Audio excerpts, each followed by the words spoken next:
Today, the embattled head of Metro's 911 center met with Mayor Freddie O'Connell in an attempt to keep his job. Director Steve Martini, who you see here, met with city leaders as part of the civil service disciplinary process. We told you earlier this month Martini was put on administrative leave after an outside review found several significant issues at the city's emergency communications center. Mayor O'Connell asked Martini to step down. He refused. The mayor now has 10 days to decide whether to suspend, demote, or just fire him. Now, this all comes after News Channel 5 Investigates exposed a series of problems at Metro's DEC. And tonight, our Jennifer Kraus has uncovered even more. She shows us what this could mean if you or a loved one is ever in serious trouble. When you're calling 911, you want someone to answer and send help as quickly as possible. But in Nashville, we found there's a chance you may have to wait. News Channel 5 Investigates has obtained monthly staffing reports from the city's 911 center, as well as nearly 36 photos taken in the last 6 months by concerned employees who wanted to document the difficult working conditions there, along with how long it can take to answer a call to the emergency line. And that's concerning. Elisa Franklin spent 27 years at Metro's 911 center as a dispatcher, a trainer, and a supervisor. You're familiar with these charts, these scheduling charts? And her reaction to what we found here? Yes, the numbers are very alarming. They're very alarming. We just have nobody else to answer the phones. We first heard about the staffing shortages last fall when a current dispatcher joined Metro council members to call for changes at the 911 center. They are woefully inadequately staffed. So we asked for these reports, but initially we didn't get them. Insiders told us Director Steve Martini did not want us to see or have this information. So for weeks, our requests for these public documents were ignored. But finally, just recently, when Director Martini was relieved of his duties, we were able to get this information. What you see here are 11 months of staffing charts from 2025. The colors you see here show how closely each shift came to staffing expectations. Where you see orange, there were more than enough employees. Green, exactly what they needed. Yellow, below expectations, but still acceptable. And red, essentially unacceptable, as they had far fewer employees working than set standards. And as you can see, there are many months just covered in red. October of 2025 was the worst. We ran the numbers and found more than 75%, or more than 3/4 of the shifts, were red or below acceptable levels.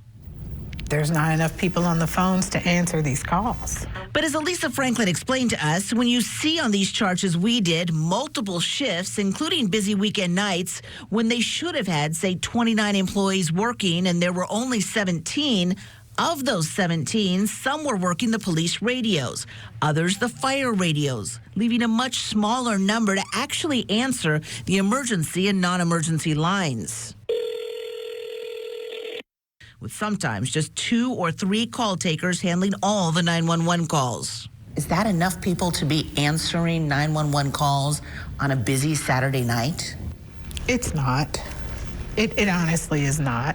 And these photos, again taken by employees over the last several months, illustrate multiple occasions where there were just a handful of employees working and callers to the emergency line had to wait.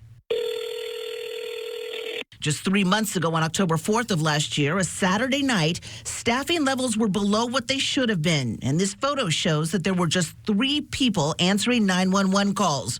And the wait time on the 911 line was more than 2 minutes. 2 minutes is too long. 2 minutes is too long.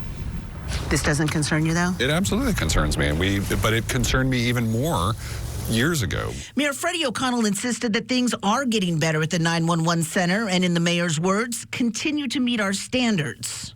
You could probably find at any moment in any department, in any organization, a time when you see something unacceptable on a board in a snapshot. In aggregate, we have seen improvements on response times. In fact, the mayor's office sent us this data telling us that in the last 5 years, 90% of calls have been answered in 15 seconds or less.